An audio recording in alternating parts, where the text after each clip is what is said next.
Hello and welcome to another episode of India. Bonjour et bienvenue dans un nouvel épisode de India and Global Left. Si vous découvrez l'émission, n'oubliez pas de cliquer sur le bouton d'abonnement. Pensez également à devenir membre YouTube, à soutenir sur Patreon ou à faire un petit don via le lien dans la description. Permettez-moi de vous présenter notre invité du jour, Ben Norton. Ben est un journaliste indépendant et analyste géopolitique, reconnu pour ses reportages approfondis sur la politique étrangère des États-Unis et les mutations du pouvoir mondial. Il a suivi de près les sanctions et les opérations de changement de régime en Amérique latine, en les replaçant dans le contexte plus large du déclin des États-Unis, de la multipolarité et de la montée de la Chine. Son travail remet constamment en question les récits dominants en mettant en avant l'économie politique, la stratégie impériale et les perspectives du Sud global. Ben, bienvenue à nouveau dans India and Global Left. Ben, welcome back to India and Global Left. Merci de m'avoir invité. C'est toujours un plaisir d'être ici. Je voulais commencer par le Venezuela et comprendre la récente, depuis presque un an maintenant, escalade des États-Unis là-bas. Une question générale que se posent les personnes qui suivent la géopolitique est de comprendre en particulier dans la politique étrangère américaine pourquoi et à quel moment les administrations américaines choisissent d'intensifier leurs actions contre un pays donné.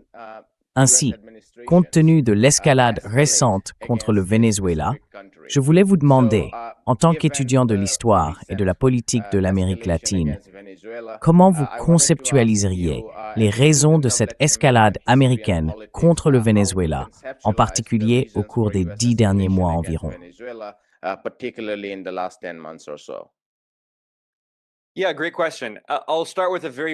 Oui, excellente question. Je vais commencer par une réponse très générale, en évoquant les points principaux, puis nous pourrons entrer dans le détail de chacun. Tout d'abord, les États-Unis, surtout maintenant, avec Marco Rubio comme secrétaire d'État et le conseiller à la sécurité nationale, espèrent que s'ils parviennent à provoquer un changement de régime au Venezuela, cela entraînera un effet domino, leur permettant de renverser les gouvernements de gauche au Nicaragua et à Cuba, et de réimposer leur hégémonie sur toute la région. Cela se rattache à un autre enjeu. L'administration Trump a clairement indiqué, dans sa stratégie de sécurité nationale pour 2025, que les États-Unis cherchent à réaffirmer leur hégémonie sur l'ensemble de l'hémisphère occidental, ressuscitant ainsi la doctrine Monroe, vieille de 2 siècles, avec ce qu'elle appelle le corollaire Trump à cette doctrine.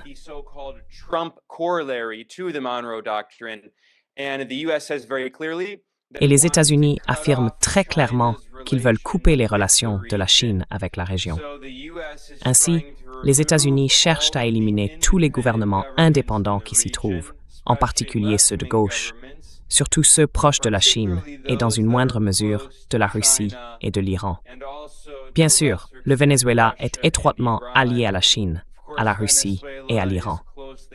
Les États-Unis espèrent que, s'ils parviennent à renverser le gouvernement vénézuélien, puis les gouvernements nicaraguains et cubains, et à installer des régimes de droite favorables à Washington, ces nouveaux gouvernements rompraient leurs liens avec la Chine, la Russie et l'Iran. Les États-Unis soutiennent également avec vigueur les gouvernements de droite pro-américains actuellement au Chili.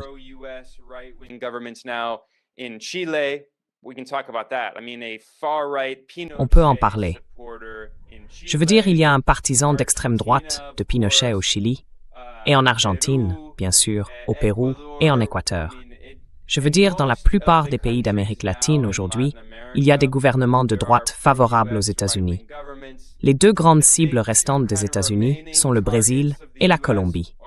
Le Mexique est un cas particulier, on peut parler du Mexique, mais le Brésil sous Lula et la Colombie sous Gustavo Petro, et la Colombie a une élection prévue cette année. On peut donc parier que la Colombie sera elle aussi davantage visée par les États-Unis. Il y a donc un élément géopolitique. Un autre facteur important est bien sûr les ressources naturelles.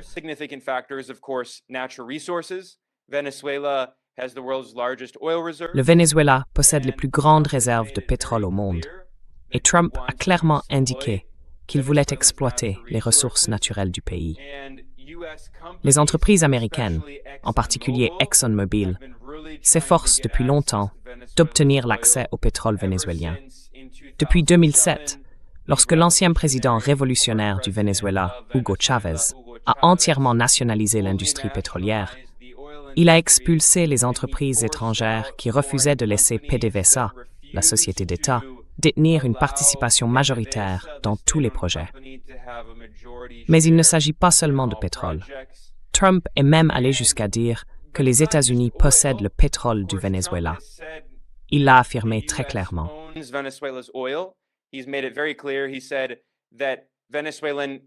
Il a déclaré que le pétrole vénézuélien appartient aux entreprises américaines qui détenaient auparavant des concessions avant sa nationalisation complète, ce qui relève d'une rhétorique coloniale.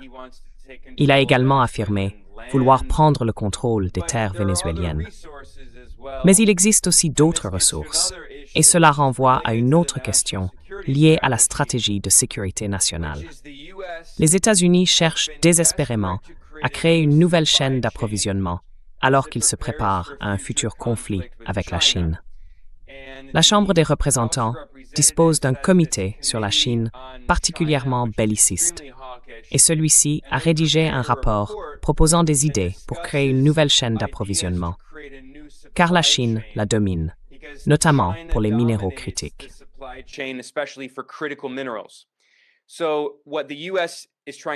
Ainsi, ce que les États-Unis essayent de faire, non seulement selon la stratégie de sécurité nationale, mais aussi selon ce rapport du comité de la Chambre des représentants sur la Chine concernant une nouvelle chaîne d'approvisionnement en minéraux critiques, c'est de proposer que l'Amérique latine et l'hémisphère occidental dans leur ensemble deviennent le nouveau centre d'une chaîne d'approvisionnement complète, en particulier pour les minéraux critiques.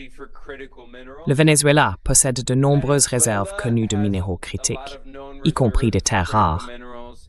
Et le Groenland, d'ailleurs, est également connu pour abriter de nombreux minéraux critiques et éléments de terres rares importants.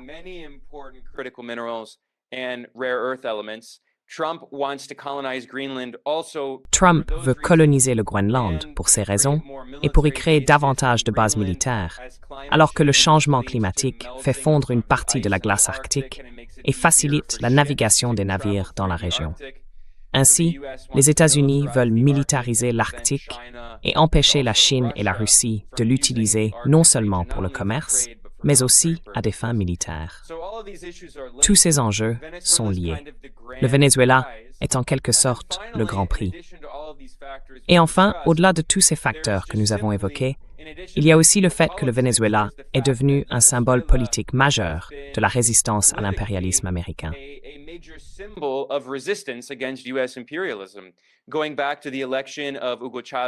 En revenant à l'élection d'Hugo Chavez en 1999, lorsqu'il est arrivé à la présidence, il a inauguré la révolution bolivarienne. Pour ceux qui pourraient être confus, il ne s'agit pas d'une référence au pays de la Bolivie, mais à Simón Bolívar, le général révolutionnaire qui a mené avec succès le mouvement d'indépendance contre le colonialisme espagnol. Bolívar a écrit de manière célèbre que les États-Unis remplaçaient en quelque sorte l'Empire espagnol. Il a déclaré quelque chose comme le fait que les États-Unis condamnaient l'Amérique latine au nom de la liberté, en utilisant la rhétorique de la liberté et autres, tout en transformant en réalité l'Amérique latine en une nouvelle sphère d'influence coloniale, à l'image de ce qu'avait fait auparavant l'Empire espagnol.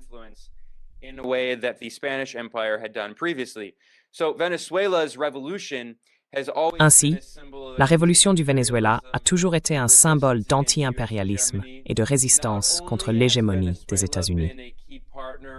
Le Venezuela n'a pas seulement été un partenaire clé de la Chine, de la Russie et de l'Iran, les principaux épouvantails des États-Unis. Mais plus profondément, il a été une force motrice derrière l'intégration de l'Amérique latine et des Caraïbes en tant que pôle propre dans ce monde multipolaire.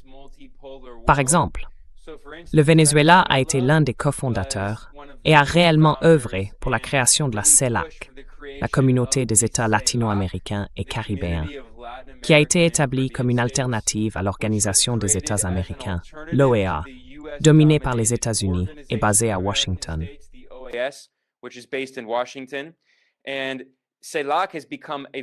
Et la CELAC est devenue un organisme régional très important, qui, malgré la présence de nombreux gouvernements de droite et de coups d'État dans la région, demeure une force puissante.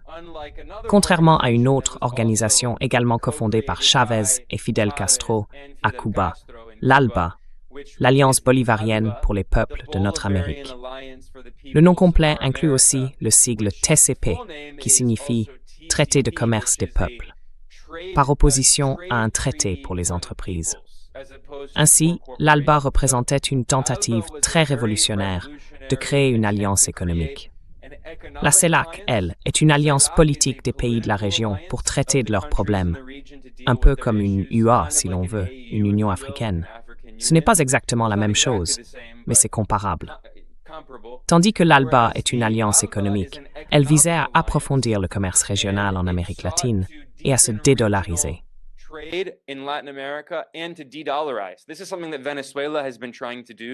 C'est quelque chose que le Venezuela essaie de faire depuis plus de 20 ans.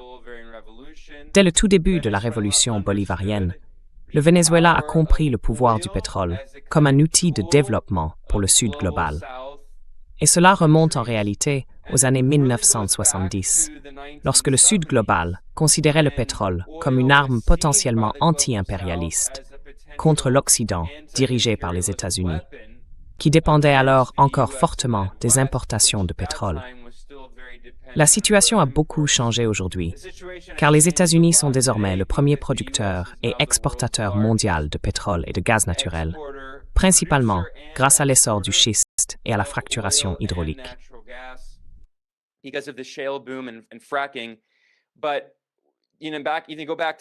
Mais on peut remonter aux années 1970, lorsque l'OPEP, du moins à ses débuts, portait cette idée tournée vers le Sud global. Utiliser le pétrole comme un cartel pour extraire des rentes du Nord global, du cœur impérial qui avait exploité le Sud global pendant si longtemps. Et le Venezuela, du moins sous Chavez, essayait de raviver cette idée. Ce ne fut pas un grand succès, mais ils ont connu certains succès avant la vague contre-révolutionnaire en Amérique latine.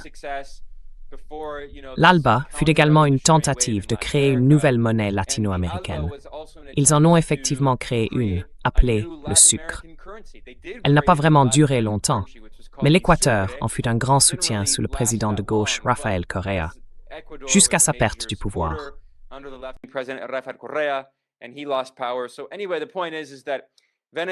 Bref, le fait est que le Venezuela a vraiment été une épine majeure dans le flanc de l'Empire américain. Et l'administration Trump pense, et en particulier Marco Rubio pense, que si elle parvient à renverser le gouvernement vénézuélien et à installer un régime de droite docile, d'abord, elle privatiserait toutes les ressources naturelles du Venezuela et les vendrait à des entreprises américaines. Et Maria Corina Machado, qui est en quelque sorte la principale force d'opposition soutenue par les États-Unis ici, eh bien, elle était au Venezuela, mais elle est maintenant à l'étranger. Elle est partie. Mais Machado est soutenue par les États-Unis depuis plus de 20 ans. Ces organisations ont été financées par la CIA, par l'intermédiaire du National Endowment for Democracy.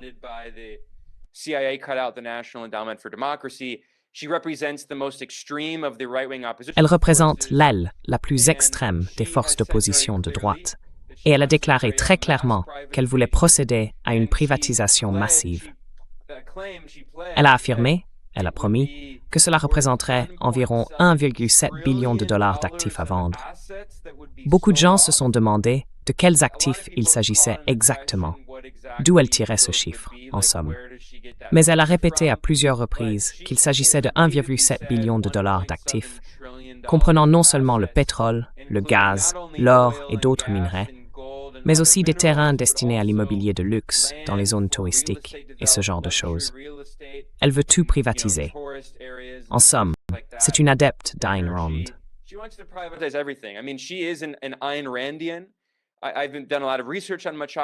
J'ai beaucoup fait de recherches sur Machado. Elle a écrit plusieurs articles d'orientation libertarienne Elle a même rédigé une introduction à un livre libertarien et d'autres choses de ce genre. Je veux dire, c'est une néolibérale très idéologique, comme Javier Milei en Argentine. Donc les États-Unis aimeraient évidemment la voir au pouvoir. Mais aussi, d'un point de vue géopolitique, l'idée est que si le Venezuela avait un régime très pro-américain, cela isolerait la Chine, la Russie et l'Iran de la région. Ce serait également une base majeure pour déstabiliser le Nicaragua et Cuba et transformerait en somme toute la région en une sorte de sphère d'influence impériale des États-Unis. C'est en fait le rêve de gens comme Marco Rubio. C'est à cela qu'il a consacré toute sa carrière, et il en est évidemment le moteur principal. Je ne cherche en aucun cas à absoudre Trump.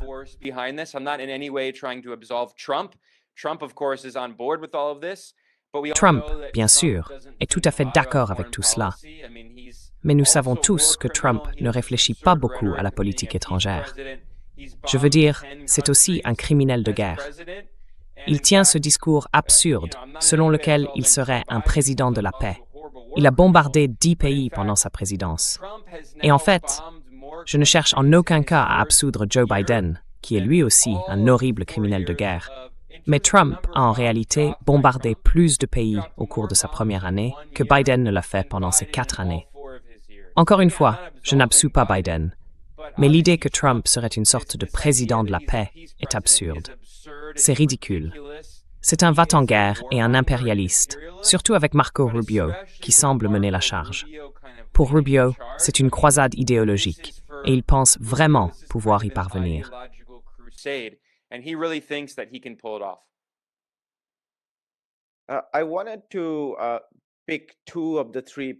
Je voulais retenir 2 des 3 piliers ou raisons que vous avez évoqués. L'intérêt géopolitique des États-Unis pour le changement de régime et la domination de la région, ainsi que les intérêts en ressources des entreprises américaines, puis la résistance.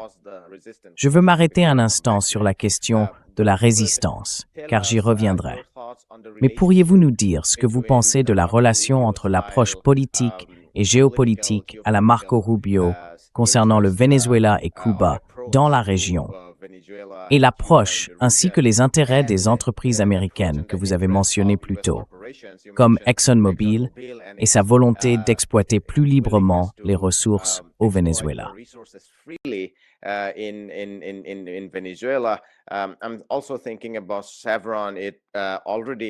Je pense aussi à Chevron. L'entreprise a déjà beaucoup d'influence au Venezuela. En fait, une partie de la gauche, surtout la gauche anti-Maduro au Venezuela, dans la mesure où, enfin, il y a un débat pour savoir s'ils sont vraiment de gauche ou non, je ne veux pas entrer là-dedans, mais il existe un débat au Venezuela sur l'ampleur de la privatisation et sur la relation avec les entreprises américaines comme Chevron ou d'autres intérêts privés. Donc ma question est la suivante. Quel est le lien entre les intérêts des entreprises américaines et les faucons politiques en Floride et aux États-Unis? Quelle est la connexion entre les deux?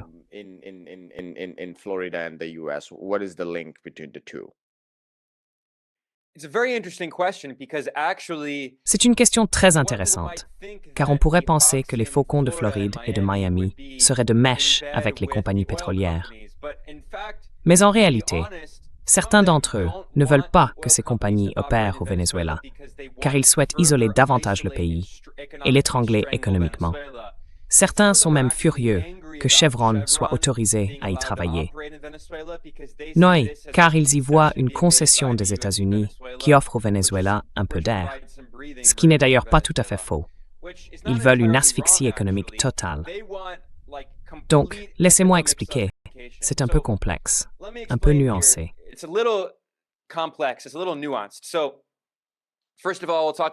Alors tout d'abord, parlons de cette soi-disant opposition de gauche.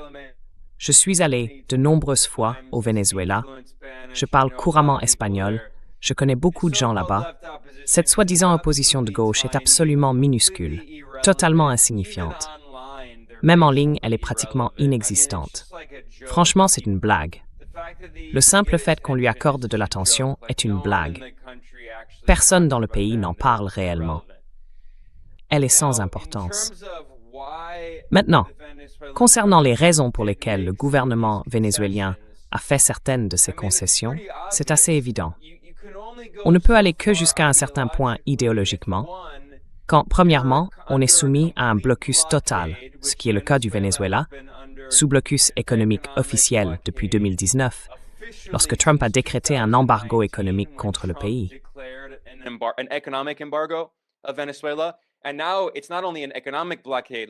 Et maintenant, il ne s'agit plus seulement d'un blocus économique, comme celui imposé à Cuba, mais d'un véritable blocus naval, un blocus militaire.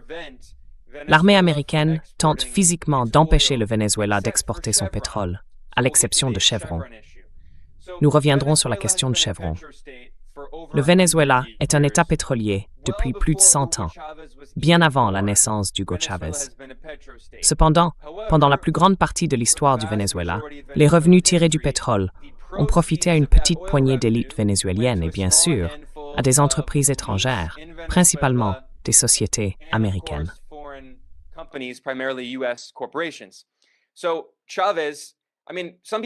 Donc, Chavez, enfin, certaines personnes soulignent que techniquement, en 1976, sous le précédent président, Carlos Andrés Pérez, ou CAP, il est vrai que le pétrole du Venezuela a été nationalisé constitutionnellement. Mais c'était plutôt une formalité, et il y a toujours eu d'énormes concessions accordées aux entreprises américaines, qui détenaient des participations majoritaires dans de nombreux projets. Ce n'était donc pas une véritable nationalisation. Au début, ils y étaient plus attachés, mais ensuite, surtout à l'époque néolibérale, dans les années 1980 et 1990, on a vu de nombreuses concessions très importantes avec des participations majoritaires accordées aux entreprises américaines.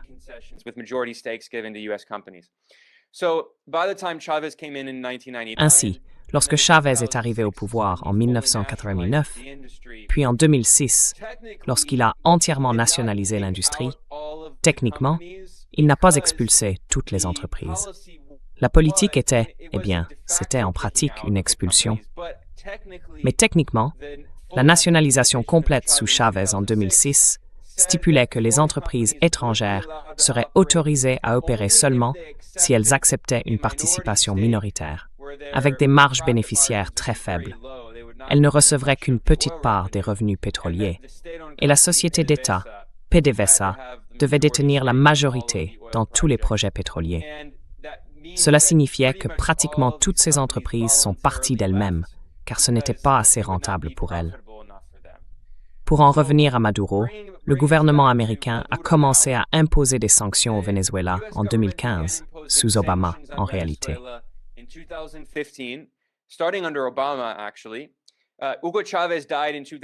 Hugo Chavez est mort en 2013 dans des circonstances étranges, puis Maduro a remporté l'élection. Immédiatement, les États-Unis ont soutenu de nouvelles tentatives de coup d'État. On peut remonter à 2002, lorsque les États-Unis ont soutenu la première tentative de coup d'État en avril de cette année-là, qui a brièvement renversé le président Chavez, le dirigeant démocratiquement élu. Les États-Unis ont essayé de mettre au pouvoir, essayé de reconnaître ce multimillionnaire oligarque de droite, Pedro Carmona, qui n'avait été élu d'aucune manière. C'était un coup d'État complet, totalement flagrant, et il a échoué. Mais il y a eu de nombreuses autres tentatives de coup d'État.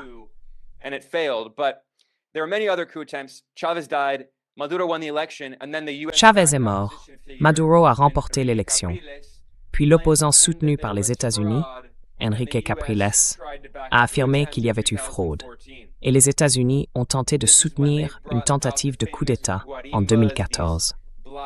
C'est à ce moment-là qu'ils ont lancé les fameuses guarimbas, ces blocages, ces barricades très violentes où ils ont tué des chavistes. Et, enfin, c'était la première d'une série de tentatives de coup d'État sous Maduro. C'était donc le premier facteur de déstabilisation. Ensuite, le prix du pétrole s'est effondré pour diverses raisons dont nous pourrions parler. C'était un moment géopolitique très complexe. On a également vu la Russie réintégrer la Crimée à la Russie, cette fameuse annexion de la Crimée dont l'Ukraine parle encore, et tout cela. C'est une histoire très compliquée.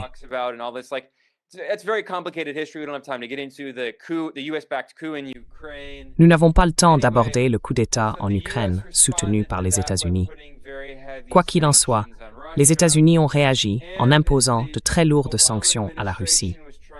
L'administration Obama cherchait également à faire pression sur l'Iran pour qu'il vienne à la table des négociations concernant le JCPOA, l'accord sur le nucléaire iranien. Et puis, bien sûr, il y avait cette tentative de coup d'État au Brésil visant à déstabiliser Dilma Rousseff avec des manifestations soutenues par les États-Unis. C'était donc une sorte de tempête parfaite. Selon des rapports de Reuters, l'administration Obama avait envoyé Kerry, alors secrétaire d'État, en Arabie saoudite. C'était au moment où la guerre en Syrie faisait rage. Les États-Unis ont conclu un accord avec l'Arabie saoudite. Celle-ci a accepté d'augmenter massivement sa production de pétrole, ce qui a provoqué l'effondrement du prix du baril.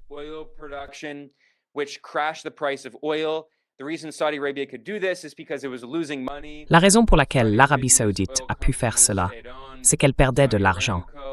Mais Saudi Aramco, la compagnie pétrolière d'État, l'utilisait comme un outil géopolitique. En échange, le gouvernement américain a accepté d'apporter davantage de soutien aux extrémistes djihadistes en Syrie afin d'aider l'Arabie saoudite à déstabiliser le gouvernement de Bachar al-Assad. Quoi qu'il en soit, plusieurs facteurs entrent en jeu ici. Mais c'est vraiment le début de la guerre économique extrême contre le Venezuela, une sorte de guerre économique de la terre brûlée visant à détruire le pays. Le fait que le gouvernement vénézuélien ait survécu à 11 puis 12 années de cette guerre économique est très impressionnant. C'est un témoignage du soutien populaire qui existe encore parmi les Vénézuéliens pauvres et issus de la classe ouvrière, malgré les difficultés économiques extrêmes.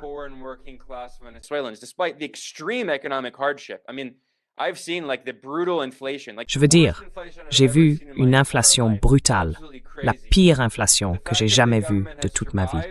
C'est complètement fou. Le fait que le gouvernement ait survécu témoigne du fait qu'il existe encore un certain soutien populaire. Maintenant, pour revenir à la question des concessions pétrolières, si je parle de cette histoire, c'est parce qu'on entend sans cesse ce récit absurdement simpliste, selon lequel le Venezuela se serait effondré à cause du socialisme.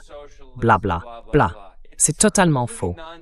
L'économie vénézuélienne s'est effondrée. Ce fut un moment vraiment difficile. Mais elle est en train de se redresser. En réalité, le Venezuela a aujourd'hui l'économie à la croissance la plus rapide d'Amérique latine. Si l'on exclut le Guyana, qui est un cas très particulier, car ce pays est devenu un immense producteur de pétrole, dans lequel les entreprises américaines sont fortement impliquées.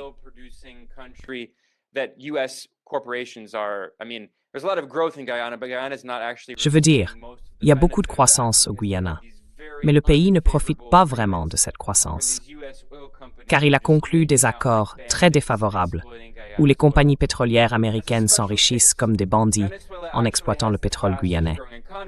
C'est un cas particulier. Le Venezuela, en revanche, a actuellement l'économie qui croît le plus rapidement de la région, car il était en train de se redresser, enfin, jusqu'au blocus naval. Cela nous amène donc à la question des concessions faites sous Maduro.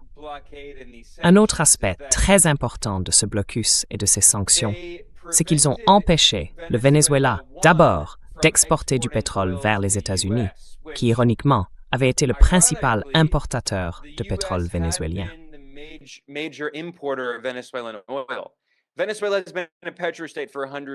Le Venezuela est un État pétrolier depuis 100 ans. Imaginez si l'Arabie saoudite était soumise à des sanctions brutales et à un blocus économique, incapable d'exporter son pétrole. Le régime saoudien s'effondrerait probablement en quelques semaines. Autrement dit, il ne survivrait pas. Alors que le Venezuela a réussi à survivre, malgré le fait que les États-Unis étaient son principal partenaire commercial. Aujourd'hui, la Chine est devenue le plus grand importateur de pétrole vénézuélien, et cela lui a sauvé la mise. La Chine ne se soucie pas de ces sanctions américaines illégales et unilatérales. Elle importe plus de 80% du pétrole vénézuélien. Cependant, il existe d'autres problèmes.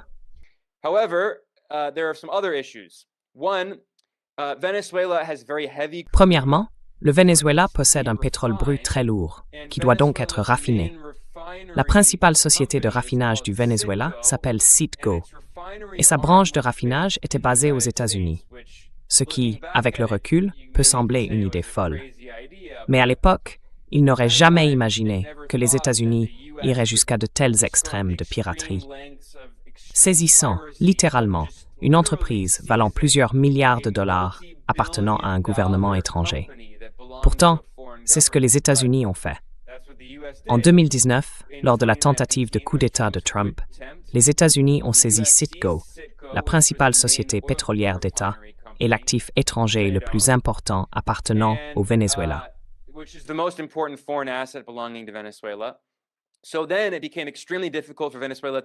Il est donc devenu extrêmement difficile pour le Venezuela de raffiner son pétrole brut lourd. Le pays devait également importer du pétrole plus léger, du brut doux, ainsi que des produits chimiques comme la nafta par exemple, nécessaires pour raffiner et traiter ce brut lourd sur le territoire national. On ne peut pas l'utiliser tel quel, car le Venezuela possède l'un des pétroles les plus lourds au monde. Il est très difficile à traiter. Ainsi, en raison du blocus américain, le Venezuela n'a pas pu en importer la majeure partie et n'en produisait pas non plus sur son propre sol. À cela s'ajoute le facteur technologique, auquel on ne pense pas toujours.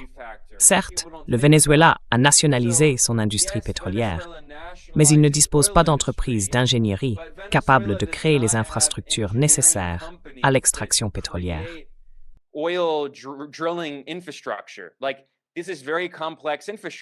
Il s'agit d'une infrastructure très complexe, conçue par un petit nombre d'entreprises, principalement américaines et européennes. D'autres entreprises existent toutefois. Par exemple, la Chine et la Russie disposent de leurs propres infrastructures et technologies de forage qu'elles ont développées elles-mêmes. Même l'Iran, qui est soumis à des sanctions depuis longtemps, depuis la révolution de 1969, et qui est par ailleurs une société relativement avancée sur le plan technologique pour un pays de taille moyenne, a développé une partie de cette infrastructure. Cela lui a permis d'aider le Venezuela.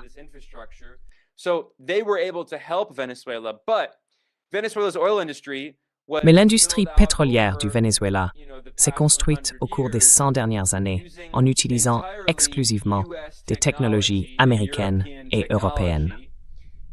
Lorsque les États-Unis ont commencé à imposer des sanctions au Venezuela en 2015, il est devenu très difficile pour le pays d'importer une grande partie de ces technologies nécessaires à l'entretien de son infrastructure pétrolière, sans même parler de la moderniser. Il faut constamment mettre à niveau et réparer ces machines. Elles tombent en panne avec le temps. Ce sont des actifs fixes. Ils subissent une dépréciation du capital. Le Venezuela n'a donc pas pu importer une grande partie des biens d'équipement nécessaires à l'entretien de son industrie pétrolière.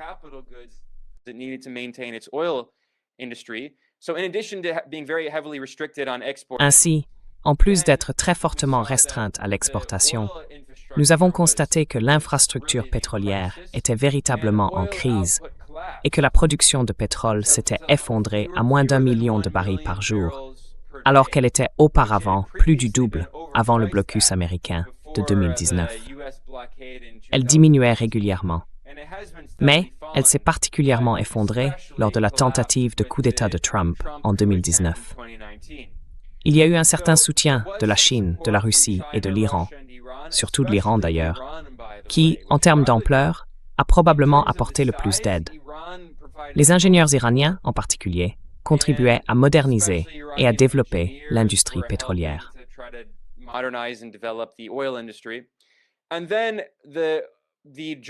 Et puis l'administration de Joe Biden est arrivée, et en gros, elle a conclu un accord avec les compagnies pétrolières.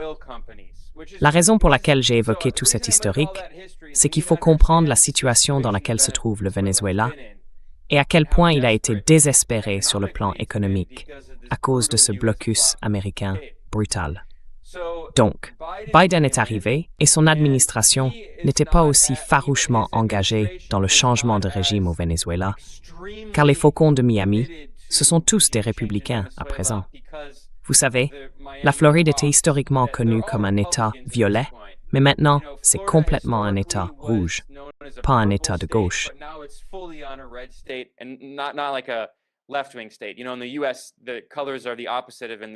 Tu sais, aux États-Unis, les couleurs sont inversées par rapport au reste du monde. La droite, c'est le Parti républicain, très à droite. Et tu vois, la Floride est désormais solidement républicaine. Un territoire Trump.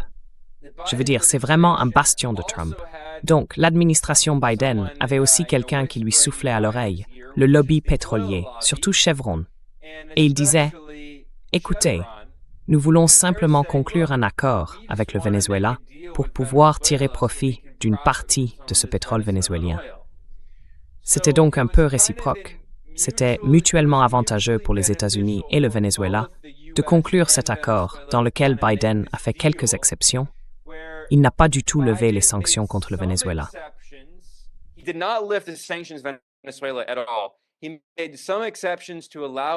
Il a fait quelques exceptions pour permettre à Chevron d'opérer au Venezuela.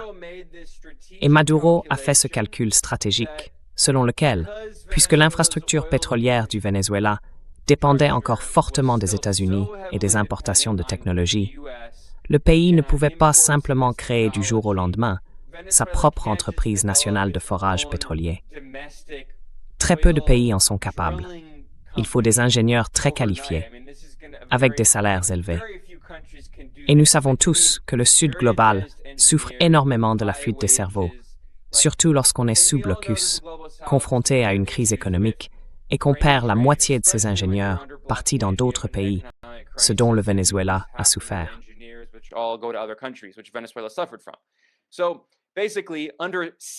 En gros, alors qu'elle était assiégée, le Venezuela a adopté ce qu'on appelait littéralement la loi anti-blocus. Cette loi a accordé certaines concessions à des entreprises étrangères, principalement chinoises et russes, mais aussi à quelques entreprises américaines, en disant, en substance, « Regardez, nous devons faire une retraite stratégique ici. Nous ne pouvons pas construire le socialisme sous blocus. Nous n'avons pas d'entreprise nationale qui produise ces biens. Nous sommes un État pétrolier. Nous avons besoin d'investissements étrangers. » Ils ont donc aussi conclu un accord en disant « Si nous permettons à Chevron de venir, cela pourrait nous donner un peu d'air.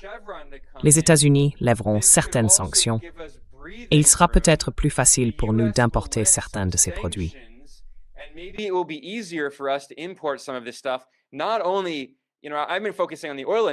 Non seulement, vous savez, je me suis concentré sur l'industrie pétrolière. La médecine et le matériel médical ont été un autre facteur majeur. Des dizaines de milliers de Vénézuéliens sont morts. Selon des experts de l'ONU, des dizaines de milliers sont morts. Il y a aussi eu un excellent article de recherche publié par le Center for Economic and Policy Research à Washington, D.C., rédigé par Jeffrey Sachs et Mark Weisbrot. Ils ont constaté qu'en une seule année, de 2017 à 2018, je crois, même si je ne suis pas sûr des années exactes, environ 40 000 Vénézuéliens sont morts, selon une estimation prudente, à cause des sanctions unilatérales illégales des États-Unis.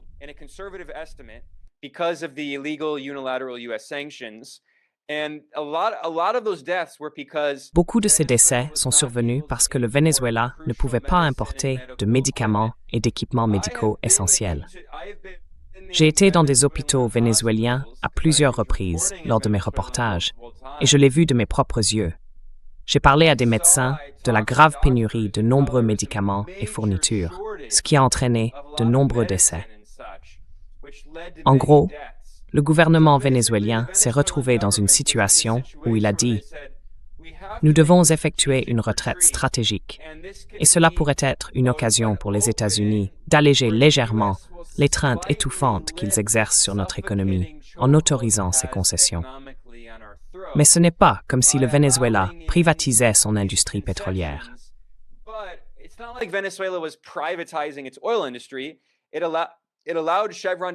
Cela a permis à Chevron de détenir une participation minoritaire dans la production pétrolière vénézuélienne pour certains projets.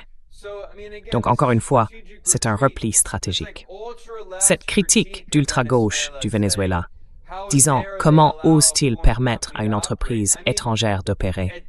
Je veux dire, ils étaient dans une situation tellement désespérée qu'ils disaient « Soit nous autorisons un peu d'investissement étranger pour nous aider à réparer l'industrie pétrolière et à augmenter la production, soit nous n'avons plus de production pétrolière. Le gouvernement vénézuélien obtient toujours un très bon accord sur cette production pétrolière. Ce sont des revenus qui entrent dans les caisses du gouvernement vénézuélien et qui sont investis dans le peuple vénézuélien. Donc, cette opposition pseudo-gauchiste, c'est absurde.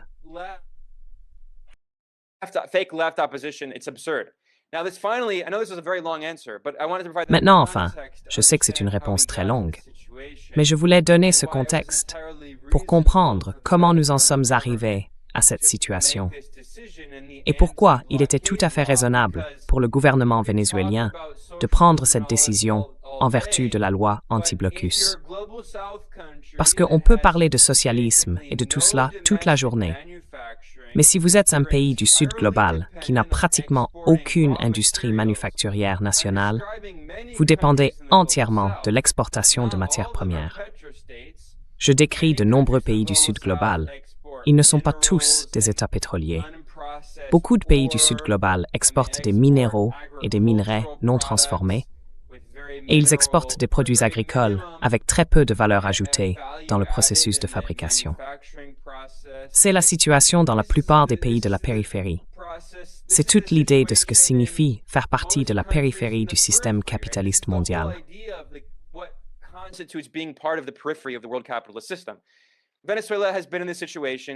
Le Venezuela a déjà connu cette situation. Aucun effort du gouvernement pour mobiliser ou organiser les travailleurs ne peut, par magie, développer cela du jour au lendemain. C'est impossible. Il faut permettre un certain investissement étranger pour développer ces forces. C'est ce que la Chine a reconnu, d'ailleurs, dans les années 1970. Le Venezuela a donc pris cette décision en supposant que cela conduirait à un léger assouplissement du blocus américain. Ce qui, honnêtement, a été le cas. Je veux dire, ce n'est pas comme si l'administration Biden était amicale envers le Venezuela ou le soutenait. Ce n'est pas du tout vrai. Mais elle n'était pas non plus extrêmement déterminée à renverser le gouvernement vénézuélien, car certaines compagnies pétrolières américaines en tiraient profit. Puis Trump est arrivé, et ensuite on a vu apparaître des gens comme Marco Rubio.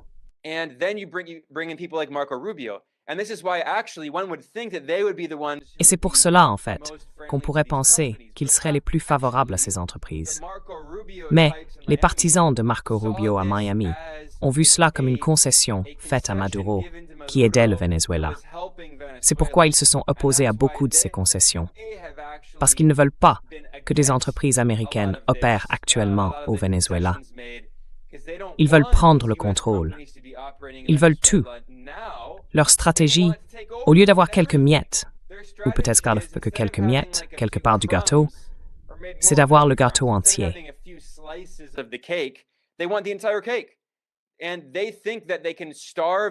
Et ils pensent pouvoir priver le Venezuela de ses revenus et provoquer l'effondrement de son économie, ce qui est désormais l'objectif explicitement déclaré du blocus naval.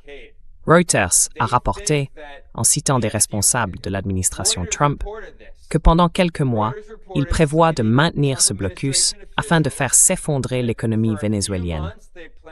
Il pense que cela conduira à un changement de régime.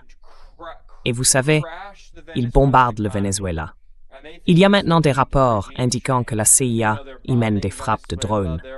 Certains en ont débattu, mais quoi qu'il en soit, Trump a déclaré qu'il allait mener des attaques à l'intérieur du territoire vénézuélien. Il pense que c'est le moment où ils peuvent pousser pour un changement de régime.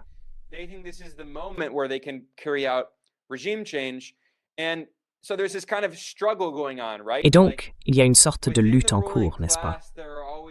Au sein de la classe dirigeante, il y a toujours des intérêts contradictoires. Certaines personnes dans le camp de Trump sont, vous savez, très proches de l'industrie pétrolière. C'est pourquoi ils permettent à Chevron de continuer à opérer au Venezuela.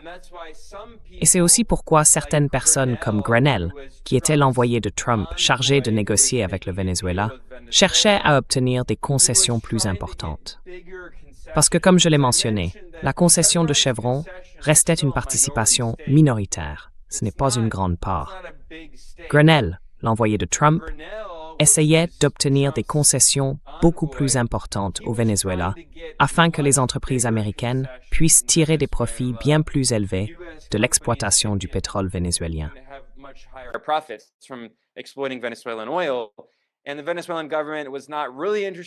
Et le gouvernement vénézuélien n'était pas vraiment intéressé, mais il avait aussi peur. Il essayait de faire un calcul stratégique.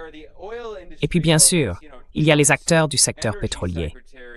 Le secrétaire à l'énergie de Trump est un ancien PDG d'une entreprise de pétrole et de gaz. Donc ils sont évidemment très intéressés par cette affaire. Ils sont un peu plus réalistes. Ils comprennent qu'un changement de régime est risqué, qu'une guerre au Venezuela pourrait se retourner contre eux. Ils cherchent donc à obtenir la plus grande concession possible. Tandis que les éléments plus idéologiquement engagés autour de Rubio disent non, nous voulons une asphyxie économique totale pour renverser le gouvernement vénézuélien.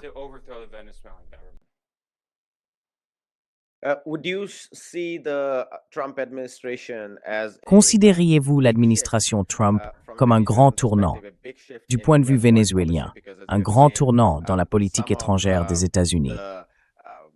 Car, comme vous l'avez constaté, certains récits autour du trafic de drogue ou de la lutte contre le narcoterrorisme ont pris une ampleur considérable. Même si l'idée que le Venezuela représente une menace pour la sécurité nationale des États-Unis est bien plus ancienne, l'administration Obama, en 2015, lorsqu'elle a imposé des sanctions, a explicitement élevé le Venezuela au rang de menace pour la sécurité nationale. D'une certaine manière, cela dure donc depuis une douzaine d'années. Mais les récits médiatiques d'autrefois, on les voyait plutôt centrés sur l'autoritarisme.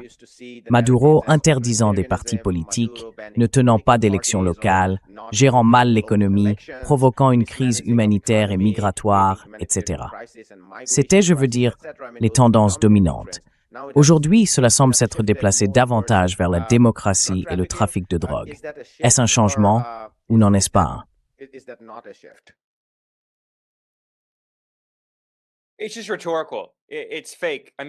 C'est purement rhétorique, c'est faux. Je veux dire, en termes de changement, on a évidemment constaté une continuité entre les républicains et les démocrates. C'est très courant. L'administration Obama a lancé les sanctions contre le Venezuela. L'administration Obama a soutenu le coup d'État au Honduras en 2009. Puis Trump a soutenu un autre coup d'État électoral au Honduras. L'administration Obama a soutenu un coup d'État au Paraguay en 2012 et un autre au Brésil en 2016. La première administration Trump a soutenu un autre coup d'État au Brésil en 2018 avec l'emprisonnement de Lula sur de fausses accusations, ce qui a permis à Bolsonaro d'arriver au pouvoir.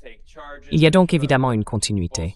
Cela dit, je ne cherche en aucun cas à absoudre les démocrates en disant qu'ils sont le moindre mal.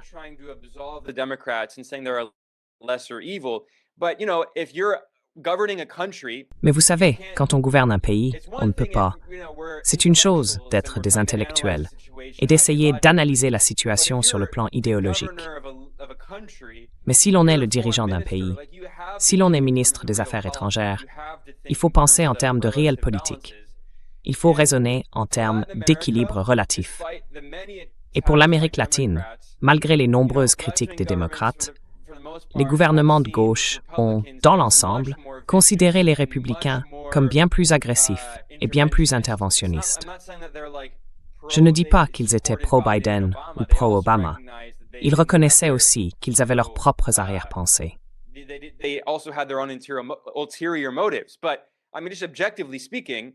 Mais je veux dire, objectivement parlant, regardez le premier mandat de Trump, les tentatives de coup d'État au Venezuela, le blocus du Venezuela, les tentatives de coup d'État à Cuba et la tentative de coup d'État au Nicaragua en 2018, qui a été très violente. Donc encore une fois, je ne dis pas que les démocrates sont le moindre mal ou que nous devrions tous les soutenir. Mais je dis que, si vous gouvernez le Venezuela et que vous regardez de manière réaliste Biden et Trump, malgré le fait que Biden n'ait certainement pas mis fin à la guerre économique contre le Venezuela, ni levé les sanctions, il n'a certainement pas été aussi agressif envers le Venezuela. Et ce n'était pas vraiment une priorité pour lui. Et bien sûr, sous Marco Rubio, enfin je ne peux pas dire de qui il s'agissait, mais disons un diplomate d'un pays d'Amérique latine, je me souviens qu'il m'a dit lorsque Trump a annoncé Marco Rubio, « Honnêtement, je préférerais que Satan soit le secrétaire d'État des États-Unis plutôt que Marco Rubio. » C'est donc le sentiment de beaucoup. Bien sûr, cela venait d'un pays de gauche. Les partisans de droite en Amérique latine, eux, adorent Rubio parce qu'il est l'un des leurs. Mais je veux dire, Rubio, c'est pas seulement Trump.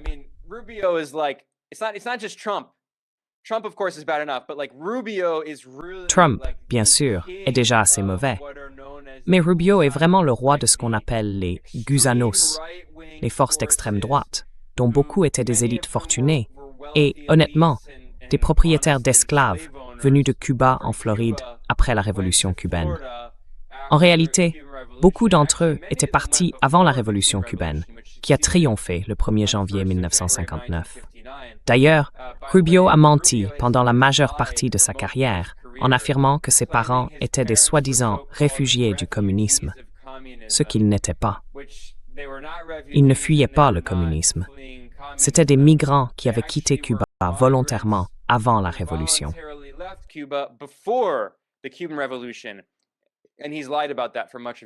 Et il a menti à ce sujet pendant une grande partie de sa carrière. Mais je veux dire, Rubio est comme le pape de l'extrême droite latino-américaine. Et en ce qui concerne Trump, vous savez, au Venezuela, pendant la première administration Trump, Maduro a décidé de faire du slogan de son gouvernement « No Más Trump », ce qui signifie « plus de Trump ». Il y a eu de grandes manifestations. J'ai assisté à certaines d'entre elles. J'ai pris des photos et des vidéos. Vous pouvez les trouver en ligne.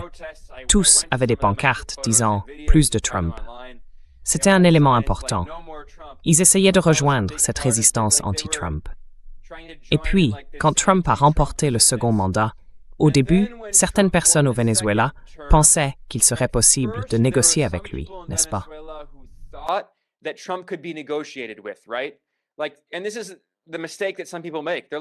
Et c'est là l'erreur que certaines personnes commettent. Ils disent « Oh, vous savez ». Et encore aujourd'hui, on entend certains partisans de MAGA dire « Trump est un homme d'affaires, il est pragmatique ». C'est le récit qu'on raconte. C'est pas vrai. Mais certaines personnes pensaient peut-être qu'on pouvait négocier avec Trump, qu'il serait possible de conclure une sorte d'accord. Et Trump avait effectivement ce type, Richard Grenell, qui était l'envoyé chargé de rencontrer Maduro. Il y avait aussi des gens à Miami qui étaient très en colère à propos de l'accord conclu avec Chevron, même si celui-ci avait en réalité commencé sous Biden et avait été poursuivi sous Trump.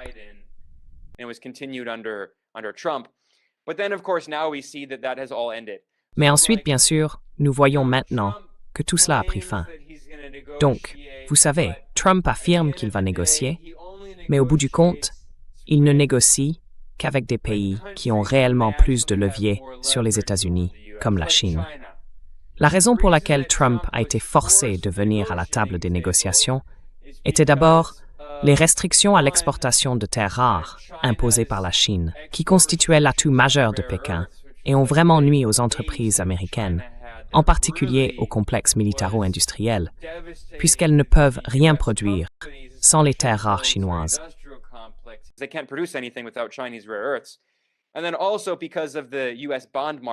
Et puis aussi à cause du marché obligataire américain, les États-Unis étaient vraiment inquiets que la Chine puisse se débarrasser de ses bons du Trésor. Les États-Unis doivent déjà faire face au rendement des bons du Trésor à 10 ans, qui reste obstinément élevé, malgré le fait que la Fed baisse les taux d'intérêt. Donc, en gros, les États-Unis sont confrontés à des problèmes sur le marché obligataire. La Chine avait beaucoup de leviers. Le Venezuela, lui, n'a aucun levier sur les États-Unis. On voit donc maintenant que, tu sais, l'administration Trump pense vraiment à ce moment précis. Trump lui-même a fait cette évaluation. Je suis sûr que Marco Rubio l'a convaincu, mais en gros, ce n'est pas. Les partisans de Trump adorent l'absurde, et ils disent « ce n'est pas Trump, ce sont tous les gens autour de lui ».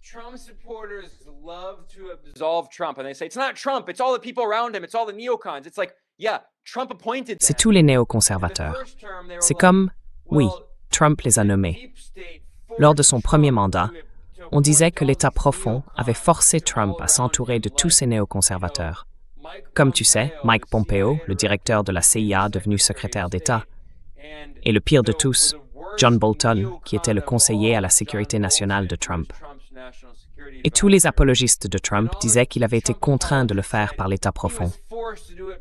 Eh bien maintenant, nous en sommes au deuxième mandat de Trump, Dark MAGA, comme le prétendent ses partisans. Et une fois de plus, il s'est entouré d'une bande de faucons néoconservateurs, dont Marco Rubio, qui a été un faucon de guerre toute sa carrière. Il a soutenu toutes les guerres. Il a été l'un des principaux partisans de la guerre en Libye en 2011. Et,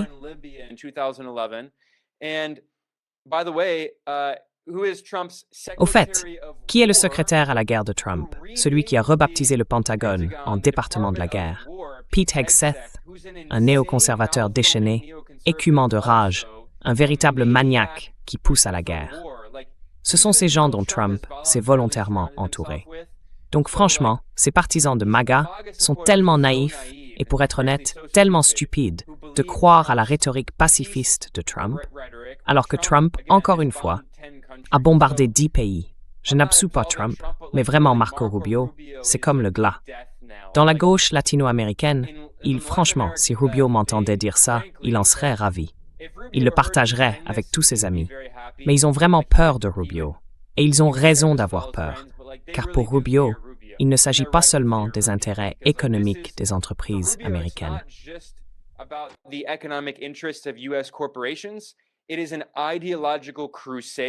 C'est une croisade idéologique à laquelle la droite de Miami se consacre depuis de nombreuses décennies, depuis la révolution cubaine de 1959. Ils pensent vraiment pouvoir y parvenir, que s'ils réussissent à provoquer un changement de régime au Venezuela, Cuba tombera. Honnêtement, je pense que c'est une idée simpliste, mais elle n'est pas entièrement fausse, car Cuba subit ce blocus étouffant imposé par les États-Unis, et le Venezuela a beaucoup soutenu Cuba, notamment avec le pétrole. Cuba connaît de nombreuses pénuries d'énergie, comme beaucoup de pays du Sud global, mais la situation s'est particulièrement aggravée ces dernières années à cause du blocus. La Chine a apporté son aide en construisant de nombreuses centrales solaires à Cuba, ce qui a contribué à atténuer les problèmes énergétiques. Mais si le gouvernement du Venezuela tombe, eh bien, je ne dis pas que ce soit probable.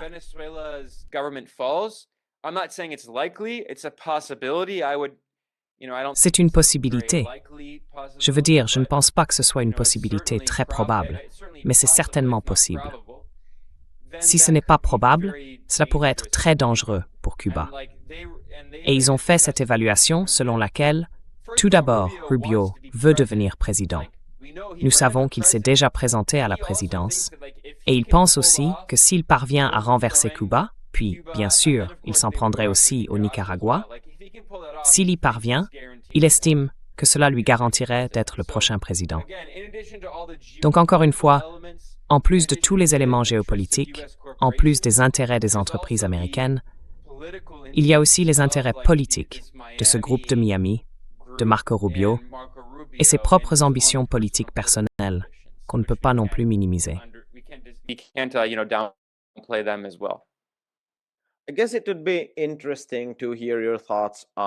Je suppose qu'il serait intéressant d'entendre votre point de vue sur la réponse des États-Unis à l'influence croissante de la Chine dans la région, ou, si l'on veut, sur la réponse américaine au renforcement des liens entre l'Amérique latine et la Chine.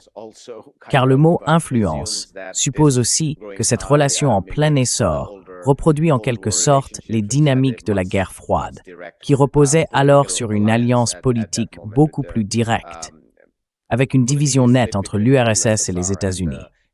Nous avons assisté à une expansion massive des liens entre de nombreux pays d'Amérique latine et la Chine. Le Venezuela en fait partie, mais cela concerne aussi des pays dirigés par des gouvernements de droite. Récemment, un grand article du Financial Times évoquait les cerises chiliennes, devenues un secteur d'exportation majeur vers la Chine, car elles y sont considérées comme un porte-bonheur. valued in China as good omen. Does the US L'administration américaine se sent-elle politiquement menacée par cette montée du commerce et des investissements? Nous avons également observé des investissements chinois dans le secteur de l'énergie, les ports et d'autres infrastructures à travers la région. L'administration américaine se sent-elle menacée? Et deuxièmement, quelle est la réaction des entreprises américaines? Car les entreprises chinoises, dans de nombreux secteurs, grignotent certaines parts de marché, y compris celle d'Amazon. Comment la classe des affaires américaine perçoit-elle cela? Et comment la classe politique américaine réagit-elle face au renforcement des liens entre la Chine et les pays d'Amérique latine?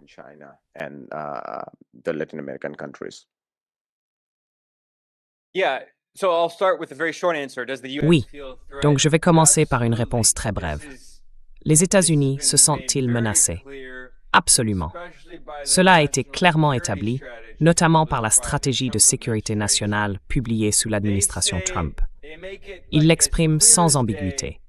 Ils veulent que l'Amérique latine rompe ses liens avec la Chine, politiquement surtout, mais aussi économiquement, dans la mesure du possible. Or, c'est très irréaliste sur le plan politique. En réalité, je pense que cela ne peut être réaliste que s'ils parviennent à placer au pouvoir tous ces régimes fantoches de droite, comme ils ont réussi à le faire en Argentine, au Chili et maintenant au Honduras. Et ils veulent faire la même chose dans chaque pays de la région. C'est leur objectif. Ils soutiendront des coups d'État quand ce sera nécessaire. Ils interviendront dans les élections quand ce sera nécessaire.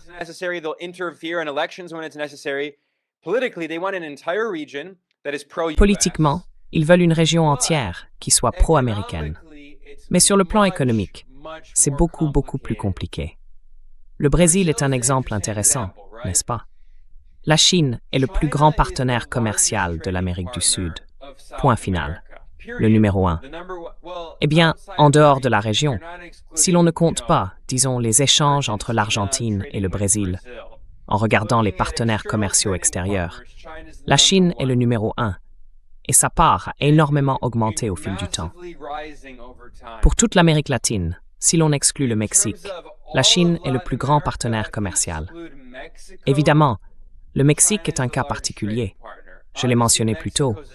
Et c'est parce que le Mexique partage une immense frontière avec les États-Unis. C'est un voisin des États-Unis. Et parce que 80% des exportations mexicaines vont vers les États-Unis. Ce sont donc des économies profondément intégrées.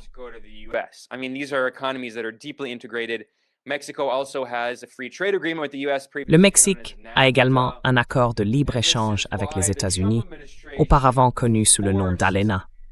Et c'est pour cette raison que l'administration Trump a forcé le Mexique à imposer un tarif de 50% sur la Chine. Bien sûr, il y a certaines entreprises mexicaines qui ne veulent pas concurrencer la Chine. Et il y a d'autres questions dont on peut parler. Les entreprises chinoises sont extrêmement compétitives et il est difficile pour de nombreuses entreprises du Sud global de rivaliser avec elles. Donc, vous savez, je ne suis pas entièrement opposé d'ailleurs à ce que les pays du Sud global protègent leurs propres industries nationales avec des tarifs douaniers.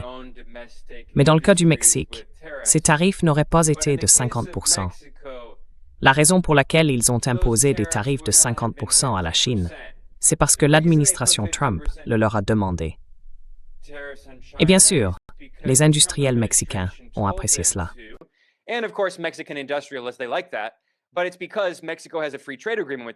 Mais c'est parce que le Mexique a un accord de libre-échange avec les États-Unis et ils savaient que cela inciterait les entreprises chinoises à construire des usines au Mexique. Ce que beaucoup ont fait, d'ailleurs. Lenovo a ouvert une usine dans le nord du Mexique pour fabriquer des ordinateurs portables, puis les exporter vers les États-Unis sans droit de douane, grâce à cet accord de libre-échange. C'est aussi ce qui se passe actuellement en Asie du Sud-Est, où des entreprises chinoises ouvrent des usines et ajoutent une certaine valeur au processus de production dans des pays comme le Vietnam, la Thaïlande et l'Indonésie, avant d'exporter vers les États-Unis. Leurs produits ne sont plus considérés comme des biens chinois. Certains appellent cela du transbordement, mais en réalité, ce n'en est pas. Some people call that transshipping. It's actually not transshipments. Like transshipments are something different, but Les transbordements sont quelque chose de différent, mais ils ajoutent réellement de la valeur au processus de production. C'est pourquoi de nombreux pays d'Asie du Sud-Est accueillent favorablement ces investissements. Cela signifie plus d'emplois locaux et les aide à gravir les échelons de la chaîne de valeur. Mais de toute façon, le Mexique est toujours un cas particulier.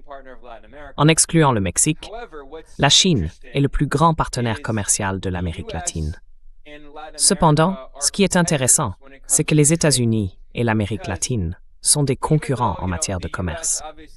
Même si les États-Unis sont évidemment une économie avancée, ils ont été relativement désindustrialisés, car toute la stratégie durant l'ère de la mondialisation néolibérale reposait sur l'idée que, si l'on pense au système mondial, au centre et à la périphérie, auparavant, si l'on remonte à la théorie classique des systèmes mondes du milieu du XXe siècle, l'idée était que les pays du centre ajoutaient davantage de valeur au processus de production grâce à la fabrication.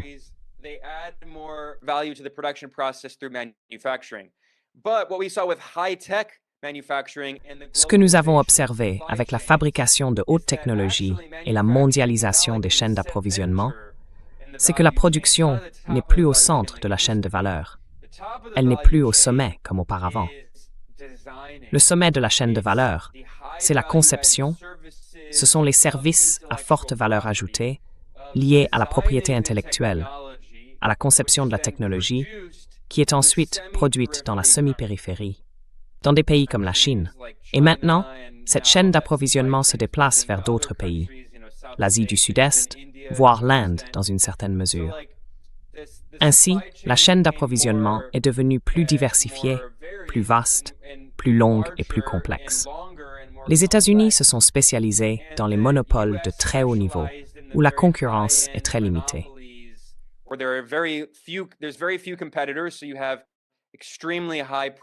Donc, vous réalisez des marges bénéficiaires extrêmement élevées en concevant l'iPhone et d'autres produits de ce type, n'est-ce pas? Et comme on le sait bien, j'en ai souvent parlé, J.D. Vance, le vice-président des États-Unis, a prononcé un discours lors d'une conférence de capital risque à Washington, soutenue par Andreessen Horowitz, cette grande société de capital risque très proche à la fois de l'administration Trump et de la Silicon Valley. Et Vance l'a reconnu ouvertement. En gros, il a repris la critique que les théoriciens des systèmes mondes formulent depuis longtemps, à savoir que la stratégie des États-Unis à l'ère de la mondialisation néolibérale consistait à maintenir un monopole sur les services à forte valeur ajoutée dans la chaîne d'approvisionnement mondiale, à délocaliser les secteurs à faible rentabilité et à forte intensité de main-d'œuvre. Reinforcement à forte intensité de capital.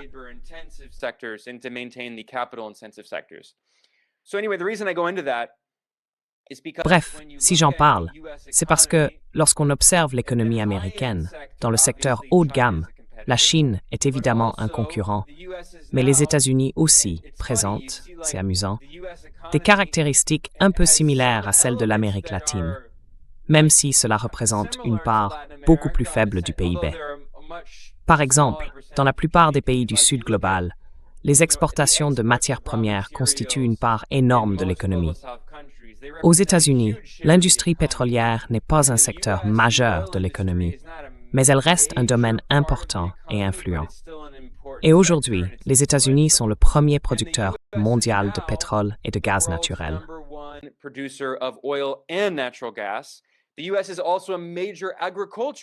Les États-Unis sont également un grand exportateur agricole. En général, les pays capitalistes avancés du centre sont importateurs d'énergie et de denrées alimentaires, comme le Japon par exemple.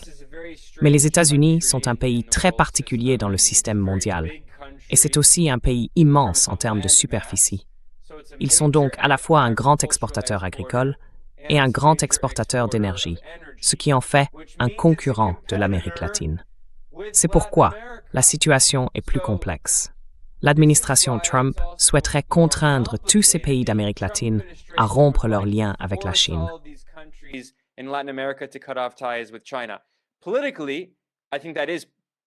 Politiquement, je pense que c'est plausible. Mais économiquement, ça ne l'est pas. Parce que toutes ces forces de droite en Amérique latine, ironiquement, beaucoup d'entre elles, presque toutes, ont pour protecteur la grande classe des propriétaires terriens. Le Brésil en est un bon exemple. Quelles étaient les grandes forces derrière Bolsonaro? C'étaient les grandes entreprises agricoles, qui sont en réalité de grands propriétaires terriens au Brésil. Et ce sont eux qui exportent le soja et le maïs, ainsi que les minerais, car ce secteur n'est pas vraiment public. Le Brésil possède bien Petrobras, une compagnie pétrolière d'État, mais une grande partie des ressources minérales appartient au secteur privé. Et le Brésil est l'un des plus grands exportateurs mondiaux de minerais de fer, et tout cela est privé.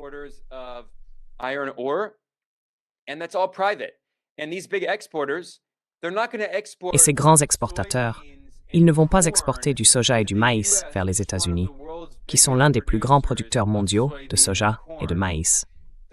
Ils n'exporteront pas non plus beaucoup de minerais de fer vers les États-Unis, car le pays n'en a pas vraiment besoin. Il a été désindustrialisé. Qui est le plus grand importateur de minerais de fer au monde? C'est la Chine. Ainsi, la base de Bolsonaro, les forces de classe derrière l'extrême droite au Brésil, dépend des exportations vers la Chine. Ils ne peuvent pas exporter vers les États-Unis, car ceux-ci n'importent pas beaucoup, et ils sont en concurrence avec eux. Cela nous conduit donc à une situation assez ironique. L'administration Trump menait une guerre commerciale contre la Chine.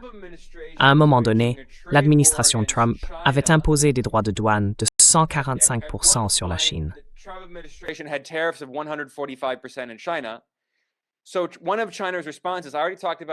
L'une des réponses de la Chine, j'ai déjà parlé de la restriction sur l'exportation des terres rares, concernait aussi, potentiellement, des rapports selon lesquels la Chine réduisait ou revendait une partie de ses titres du Trésor américain. Pas une vente massive, mais suffisamment pour provoquer de la volatilité sur le marché obligataire américain, ce qui a vraiment inquiété l'administration Trump et Scott Bessent. C'était donc des cartes que la Chine avait en main. Mais une autre carte majeure dont disposait la Chine, c'était le soja. La Chine est le plus grand importateur mondial de soja. Elle compte 1,4 milliard d'habitants, et le soja occupe une place importante dans l'alimentation chinoise, comme le tofu.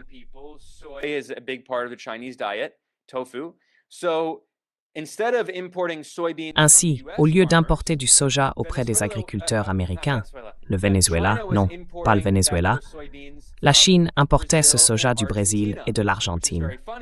Ce qui est assez ironique, car l'Argentine a désormais un dirigeant très à droite et pro-américain, Javier Milei. Et en même temps, l'un des principaux soutiens de Milei, en plus du secteur financier, qui est en grande partie privé lié à Wall Street, et dirigé par le ministre de l'économie Caputo, un ancien cadre de JP Morgan ayant également travaillé à la Deutsche Bank. Eh bien d'ailleurs, le ministère de l'économie et la banque centrale de Javier Milei sont tous deux dirigés par des anciens de JP Morgan.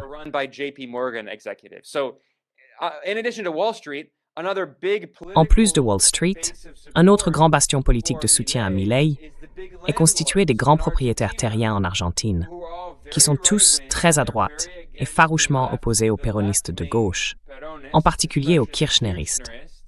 Ils soutiennent donc tous Milei.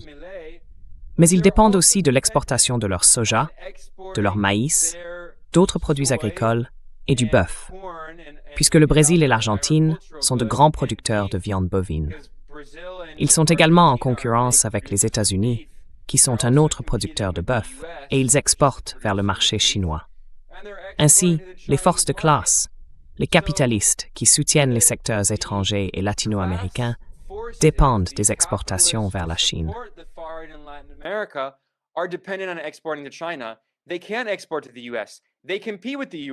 Ils ne peuvent pas exporter vers les États-Unis. Ils sont en concurrence avec les États-Unis. Cela a donc conduit à une situation étrange où la Chine importait davantage de soja d'Argentine, ce qui profitait en réalité aux grands capitalistes qui soutiennent Milei, au lieu d'importer ce soja des agriculteurs américains. Et les agriculteurs américains, enfin, on les appelle agriculteurs, mais ce sont en réalité de grandes entreprises agroalimentaires, de grands propriétaires terriens. On ne parle pas de campesinos, on ne parle pas de paysans comme en Inde, où une grande partie de la population travaille encore dans l'agriculture de subsistance. On parle de grandes sociétés agricoles, mais beaucoup de ces grands exploitants agricoles ont voté pour Trump.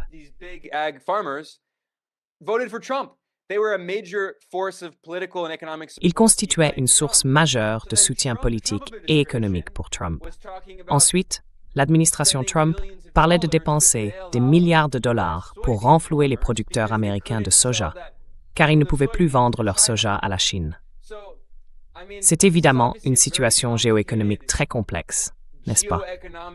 Les États-Unis veulent faire pression sur tous ces pays d'Amérique latine pour qu'ils rompent leurs liens avec la Chine.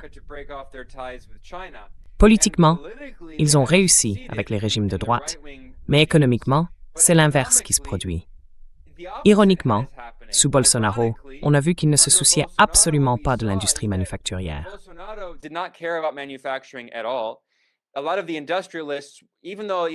Beaucoup d'industriels, même si bien sûr, il y a certainement des industriels de droite. Enfin, en réalité, ils sont presque tous de droite, en raison de leurs intérêts de classe. Mais certains industriels étaient plus favorables au Parti des travailleurs et à Lula, parce que Lula vient du milieu industriel. Enfin, en vérité, il vient du monde ouvrier. Et évidemment, sans industrie, il ne peut pas y avoir de syndicats ouvriers pour organiser cette industrie. Il existe donc une sorte d'alliance étrange où les syndicats brésiliens et les industriels entretiennent une relation d'amour-haine. Ils ont besoin les uns des autres, tandis que tous les grands propriétaires terriens soutenaient Bolsonaro.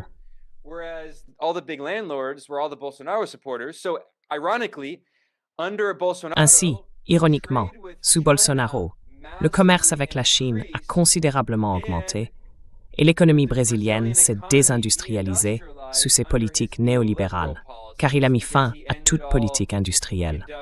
De plus, le Brésil dispose d'une grande banque de développement, et sous Bolsonaro, au lieu de la privatiser, ce dont ils avaient pourtant parlé, ils ont compris qu'ils pouvaient utiliser l'argent de cette banque pour accorder des prêts non pas à l'industrie brésilienne, mais aux grandes entreprises agroalimentaires qui soutenaient Bolsonaro. Ainsi, sous Bolsonaro, le commerce avec la Chine a fortement augmenté, mais il s'agissait uniquement d'exportation de matières premières, et il a contribué à désindustrialiser encore davantage le Brésil. Et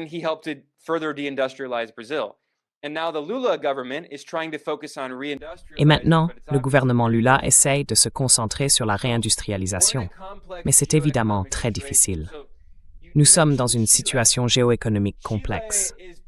Vous avez mentionné le Chili. Le Chili est en quelque sorte l'Arabie saoudite du cuivre. Le secret inavoué, que les partisans de Pinochet ne mentionnent jamais, c'est que Pinochet a privatisé une grande partie de l'économie chilienne et qu'il a mené ces privatisations extrêmement corrompues partout, vendant même des entreprises publiques rentables pour une fraction de leur valeur à des amis et soutiens de la dictature de Pinochet. Ces oligarques sont devenus très riches, ce qui explique pourquoi, encore aujourd'hui, le Chili est le pays le plus inégalitaire de toute l'Amérique latine. Ce qui n'est pas peu dire.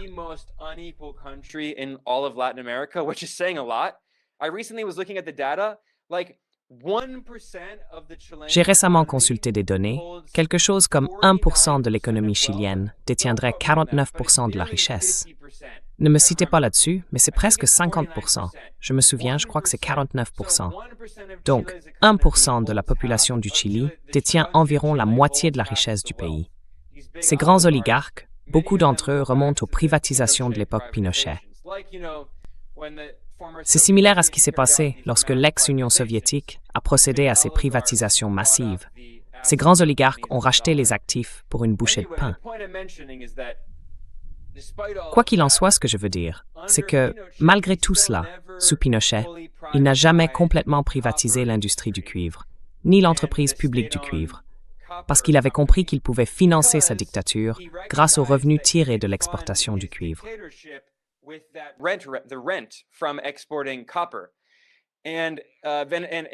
Et le Chili est de loin le plus grand producteur mondial de cuivre, ce qui a toujours été un élément clé de l'économie chilienne.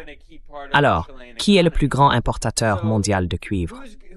Une fois encore, c'est la Chine. Les États-Unis n'importent pas beaucoup de cuivre car ils se sont désindustrialisés. Le Chili est également un exportateur agricole et possède d'autres ressources minérales, pas seulement le cuivre, mais aussi le lithium, par exemple. Le Chili détient l'une des plus grandes réserves mondiales de lithium. Et l'actuel président centriste, centre-gauche, en apparence, Gabriel Boric, est en quelque sorte considéré comme une plaisanterie par la gauche latino-américaine, car il est fondamentalement un libéral pro-américain, vraiment en décalage avec le reste de la gauche du continent.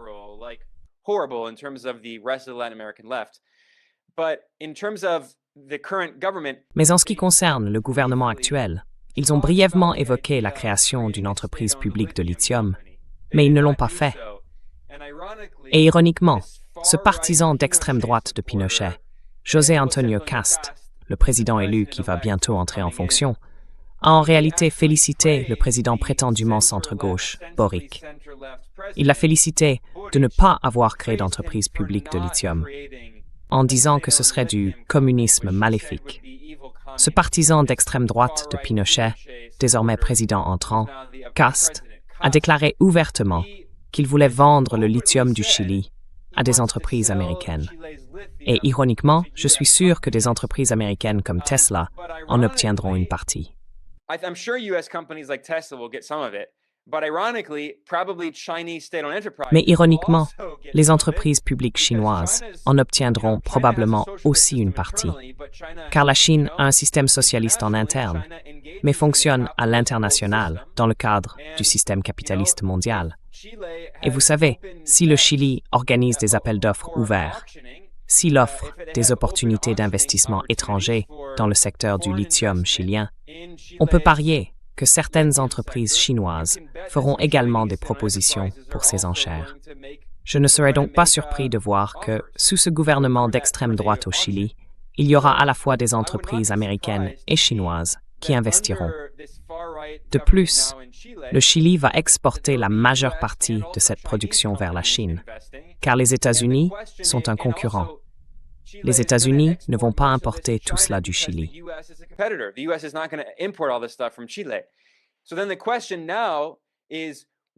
Alors, la question maintenant est de savoir si les États-Unis vont commencer à forcer ces gouvernements à restreindre les investissements chinois. Parce que la Chine investit partout. C'est un pays immense et aussi un leader mondial dans le traitement des minerais. Les États-Unis vont-ils donc contraindre ces gouvernements de droite en Amérique latine à aller à l'encontre des intérêts de leur propre classe capitaliste nationale? C'est là la véritable question. Car jusqu'à présent, beaucoup de ces capitalistes en Amérique latine, les grands propriétaires terriens et les rentiers, ne sont pas des industriels. Ils gagnent leur argent en prélevant un petit pourcentage sur l'exportation de matières premières, qu'il s'agisse de pétrole, de gaz, de soja, de maïs, de lithium ou de minerais de fer.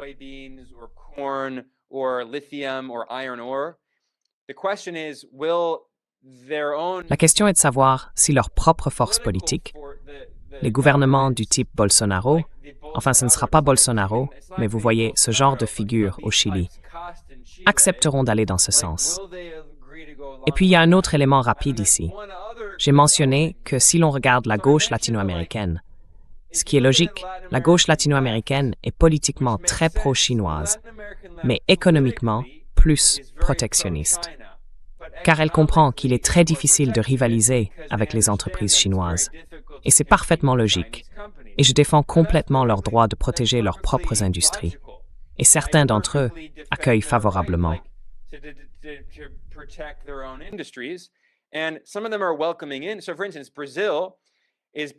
Ainsi, par exemple, le Brésil protège certains secteurs comme l'industrie sidérurgique, mais accueille aussi les investissements chinois dans l'industrie automobile à travers des co-entreprises.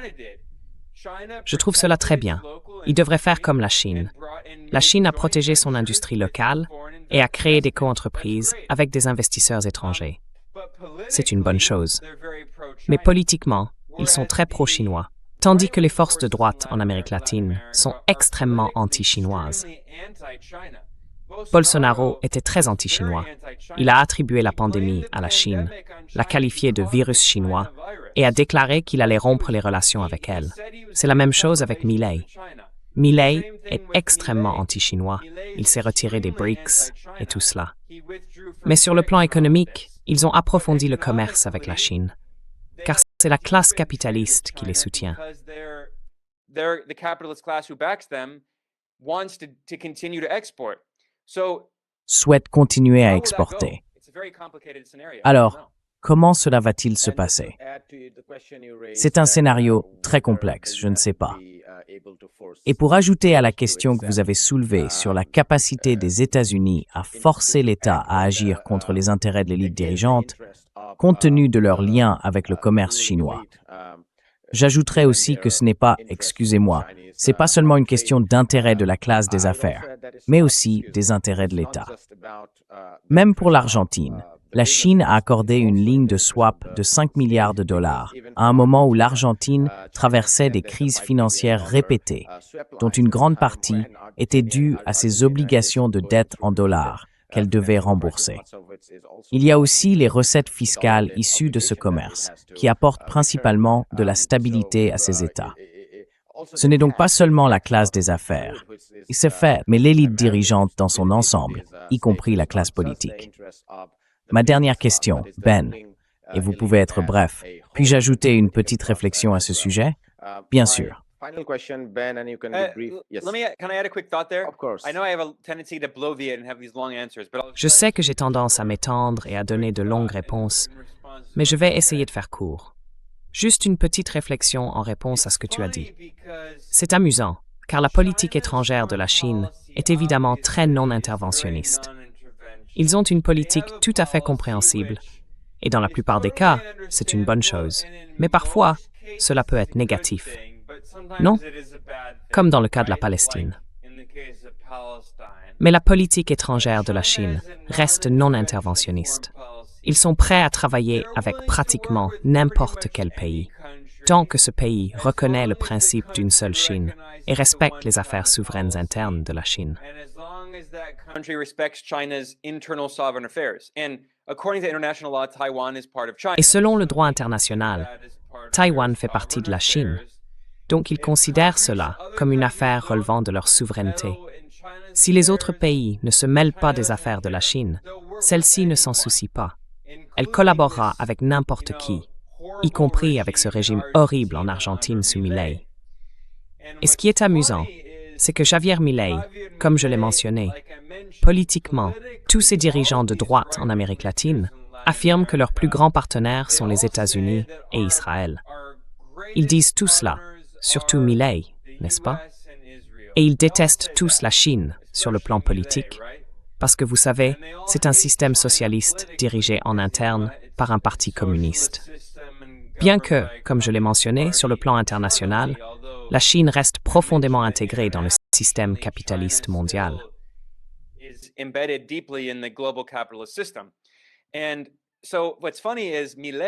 Ce qui est amusant, c'est que Milei, qui se déclare lui-même anarcho-capitaliste et libertarien, a donné une interview célèbre où il a dit, en gros, « Politiquement, je n'aime pas la Chine. Ce sont des communistes. Mais je dois reconnaître que nos relations avec eux sont bonnes, parce qu'ils ne nous demandent rien.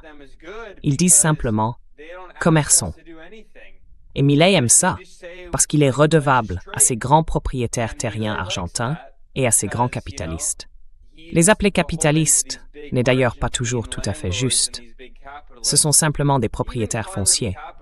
Ce sont en fait les descendants des anciens latifundia, les propriétaires des latifundia remontant aux colonisateurs espagnols.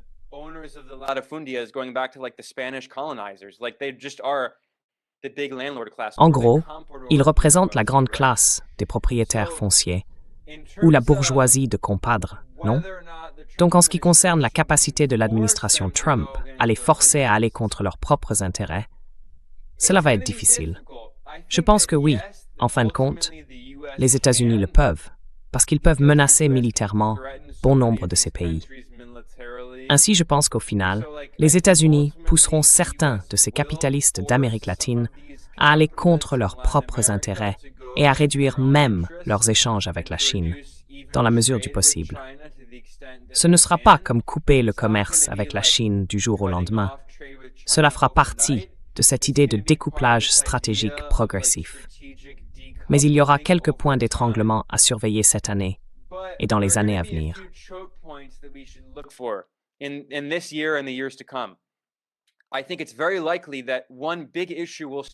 Je pense qu'il est très probable qu'un grand sujet dont on commencera bientôt à parler soit le port de Chanqui qui se trouve au Pérou. En 2023, enfin, je crois que c'était en 2023, juste avant la fin du mandat de Biden, ou peut-être en 2024, oui, 2024, c'est ça. La Chine a inauguré le plus grand port d'Amérique latine, situé au Pérou, sur la côte pacifique, appelé le port de Chanqui. Il a été construit grâce à d'importants investissements chinois. Il appartient en partie au Pérou par l'intermédiaire d'une entreprise privée, ils n'ont pas d'entreprise publique, et en partie au géant chinois du transport maritime appartenant à l'État, COSCO.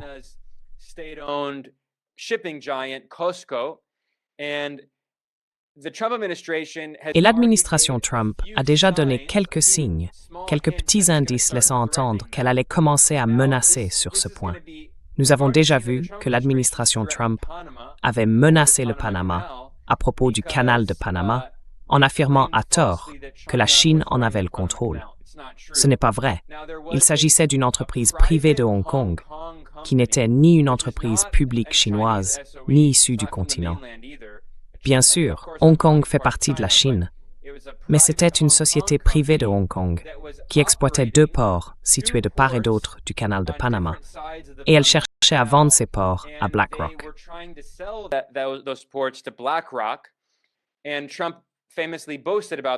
Et Trump s'en est vanté publiquement, mais il a commodément oublié de préciser que c'était BlackRock qui avait tenté de l'acheter. Cet accord reste dans une zone grise. On ne sait pas encore ce qu'il va en advenir. Mais je pense que ce n'est que le début. La stratégie de sécurité nationale indique que les États-Unis veulent contrôler toutes les infrastructures stratégiques en Amérique latine. Donc, ce qu'ils vont faire maintenant, c'est examiner tous les ports de la région où il y a des investissements chinois, et ils vont essayer de forcer ces gouvernements ou la Chine à vendre leurs parts, dans la mesure du possible. C'est à mon avis la prochaine étape. Et puis un autre point rapide. Tu as mentionné le swap.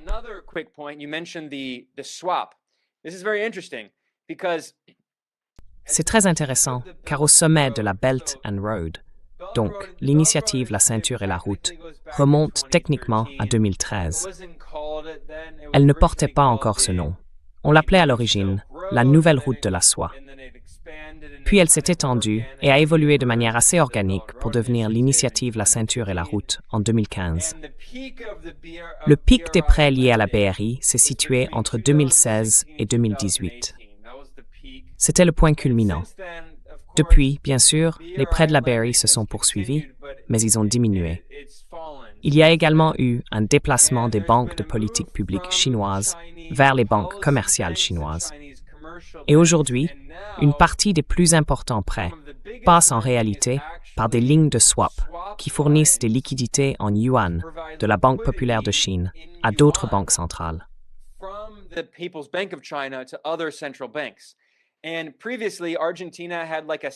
Auparavant, l'Argentine avait un gouvernement de centre-gauche dirigé par le président Alberto Fernández, très favorable à la Chine, car il reconnaissait que celle-ci leur offrait la possibilité d'acquérir une plus grande indépendance stratégique vis-à-vis des États-Unis. Politiquement, ils étaient très pro-chinois et cherchaient à rejoindre les BRICS. Ils avaient accepté l'invitation à y adhérer et auraient dû devenir membres. Mais lorsque Milei est arrivé au pouvoir, l'Argentine ayant été invitée à rejoindre les BRICS lors du sommet de 2023 à Johannesburg en Afrique du Sud, leur adhésion était prévue pour le 1er janvier 2024.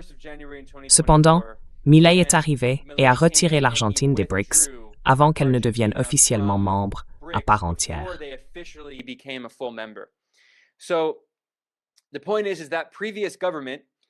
Le fait est que le gouvernement précédent avait lui aussi rejoint l'initiative La ceinture et la route.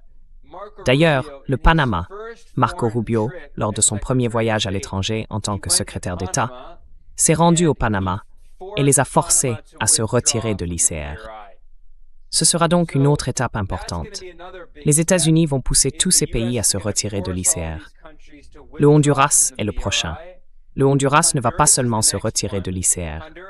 Je pense qu'il est très probable que le Honduras sera l'un des rares pays à rompre officiellement ses relations diplomatiques avec la République populaire de Chine et à reconnaître Taïwan, ce que seulement 11 pays ont fait. Il représente environ 0,48% de la population mondiale. C'est presque personne. Mais le Honduras va le faire sous la pression des États-Unis.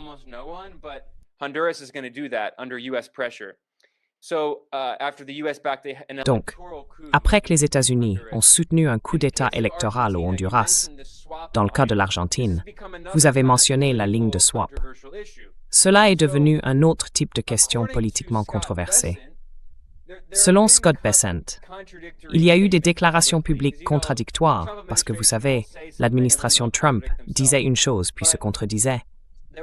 Mais de nombreux rapports indiquent que Bessent, dans le cadre de cet accord très étrange et peu orthodoxe qu'il a conclu avec l'Argentine, était impliqué alors que l'administration Trump s'ingérait ouvertement dans les élections législatives argentines pour tenter d'aider le parti de droite de Javier Milei, appelé Avanza Libertad. En gros, l'administration Trump disait « Nous allons vous donner tout cet argent et vous renflouer si les gens votent pour votre parti. »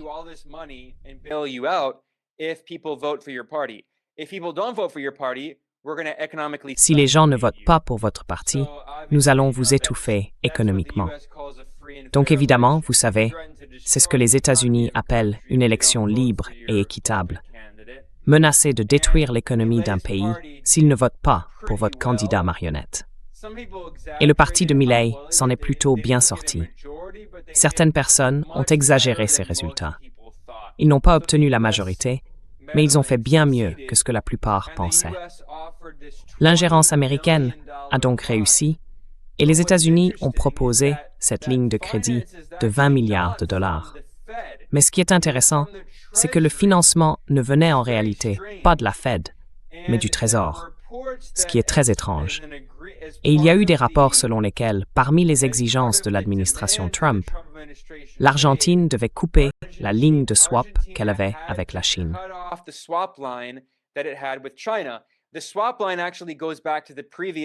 La ligne de swap remonte en réalité au précédent gouvernement centriste d'Alberto Fernández. La raison pour laquelle ils ont obtenu cette ligne de swap, c'est que l'avant-dernier président de l'Argentine, le deuxième avant l'actuel, était un homme de droite, Mauricio Macri, très pro-américain. Ce n'est pas un ami de Trump de toute une vie, mais un ami de plusieurs décennies. Ils se connaissent depuis très longtemps, ont fait des affaires ensemble, et Macri était un oligarque multimillionnaire. Il a contracté le plus grand prêt du FMI de l'histoire, et ce fut si corrompu que l'administration Trump l'a fait pour des raisons politiques, afin d'essayer de stabiliser le peso argentin, de faire baisser l'inflation et d'intervenir dans l'élection argentine de 2018, que Macri a finalement perdu.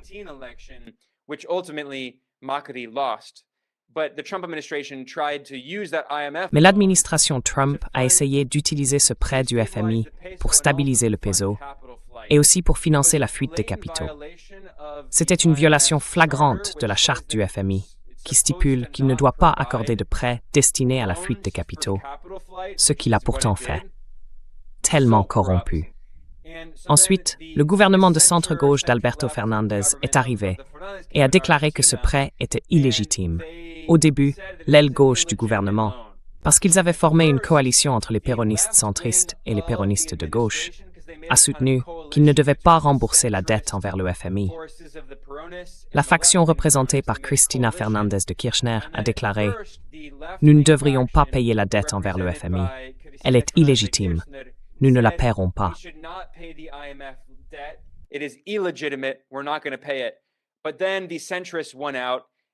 Mais ensuite, les centristes l'ont emporté et les forces du centre, en réalité du centre droit, des péronistes, ont obtenu le contrôle du ministère des Finances. Et ils ont dit « Oui, monsieur » ou « Oui, madame » dans le cas du FMI, Oui, madame, nous ferons tout ce que vous voulez, madame. Et ils ont renégocié la dette et ont continué à la rembourser, ce qui était complètement illégitime. La raison pour laquelle ils ont obtenu cette ligne de swap avec la Chine est, de manière intéressante, que c'était essentiellement une façon pour la Chine d'aider l'Argentine à rembourser sa dette envers le FMI. En gros, de transférer la dette de l'Argentine de son propre bilan vers celui de la Chine. C'est intéressant. Auparavant, les Kirchner, qui sont les principaux dirigeants de gauche en Argentine, Néstor Kirchner et Cristina Fernández de Kirchner, avaient été ceux qui avaient remboursé la dette du FMI au début des années 2000, au plus fort du boom des matières premières.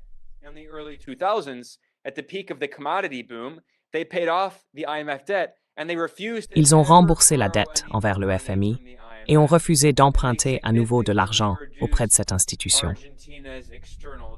Ils ont également réduit de manière significative la dette extérieure de l'Argentine.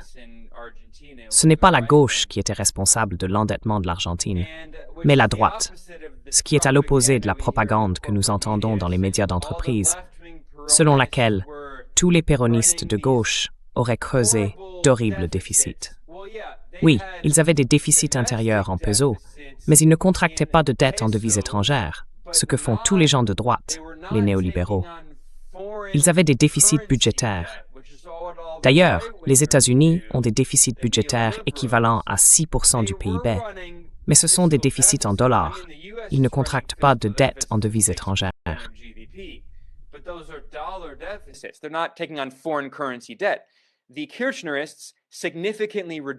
Les Kirchneristes ont considérablement réduit la dette en devises étrangères, et c'est pourquoi ils étaient fermement opposés à contracter davantage d'emprunts auprès du FMI.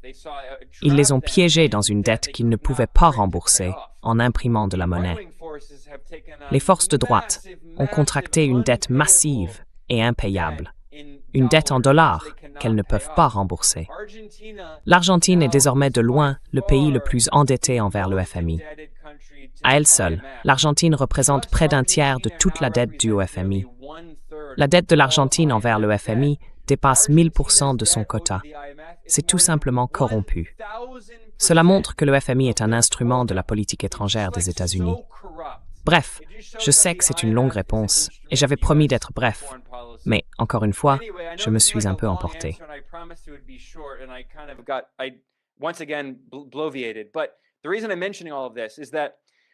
Mais si je mentionne tout cela, c'est parce que ces lignes de swap sont désormais devenues une sorte de nouvelle question géopolitique, n'est-ce pas? Les États-Unis essayent maintenant de forcer certains pays à mettre fin à leurs lignes de swap avec la Chine, qui constituait essentiellement un moyen pour la Chine d'aider ces pays à rembourser leurs dettes et d'échanger cette dette, libellée en dollars, contre des lignes de swap en yuan. C'est en fait une manière pour la Chine de retirer cette dette du bilan de ces pays et de la transférer sur le sien, ce qui revient à une forme d'allègement de la dette. Et évidemment, c'est un instrument de soft power. La Chine dit, « Très bien, nous allons vous aider à rembourser votre dette, ou du moins à l'échanger. »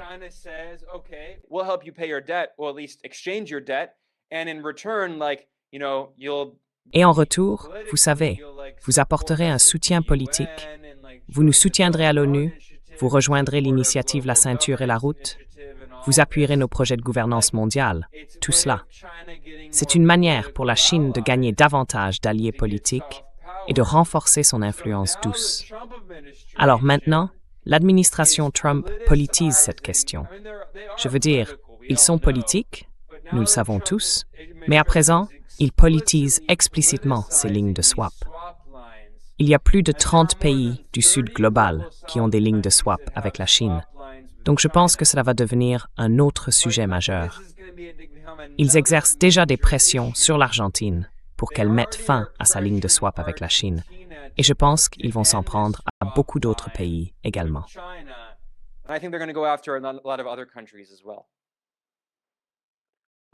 Nous allons nous arrêter là, Ben.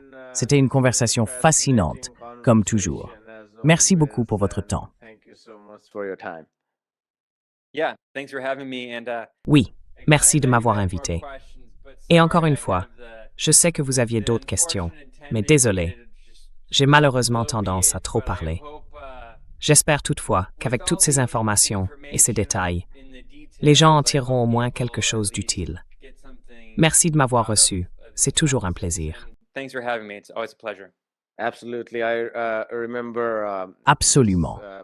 Je me souviens de ce formidable livre intitulé Le don de l'anthropologue Marcel Mauss, où il explique qu'un don représente une obligation qui maintient en mouvement les cycles économiques dans les économies traditionnelles. Donc, lorsqu'il y a quelque chose de nouveau, ce n'est pas forcément mauvais. Bien sûr, je ne parle pas de la dette, où les paiements d'intérêts ruineraient les paysans ou les États. Mais lorsque des questions se poseront, il y aura une autre occasion pour des podcasteurs comme moi de t'envoyer une nouvelle invitation en disant « Oh, j'avais encore des questions à poser et je pense que ce serait une conversation intéressante à poursuivre. » Et nous pourrons avoir une autre occasion ou une autre excuse pour avoir une excellente discussion.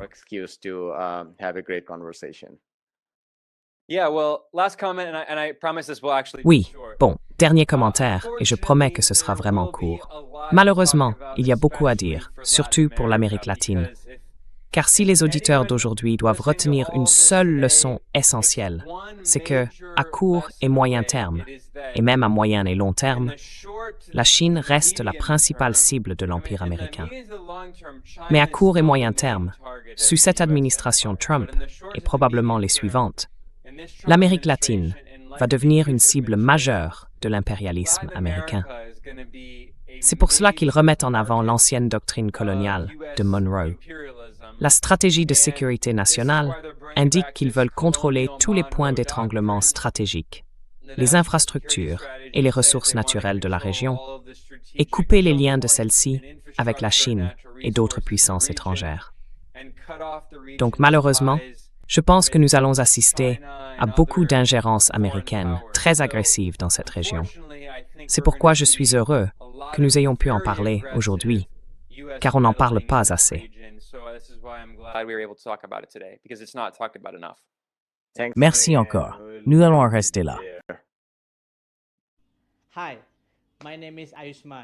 Bonjour, je m'appelle Ayushman. Avec Mudyar Jyotishman, nous avons lancé cette plateforme. Au cours des 2 dernières années, nous avons essayé de créer du contenu pour les forces de gauche et progressistes. Jusqu'à présent, nous avons interviewé des économistes, des historiens, des commentateurs politiques et des militants. Si vous avez apprécié notre contenu et souhaitez que nous construisions une archive pour la gauche, j'ai 2 demandes à vous faire. Veuillez envisager de faire un don à cette cause. Le lien se trouve dans la description ci-dessous. Et si vous ne le pouvez pas, ne vous en faites pas. Vous pouvez toujours aimer et partager nos vidéos avec vos camarades. Enfin, n'oubliez pas d'appuyer sur le bouton d'abonnement. Hit the subscribe button.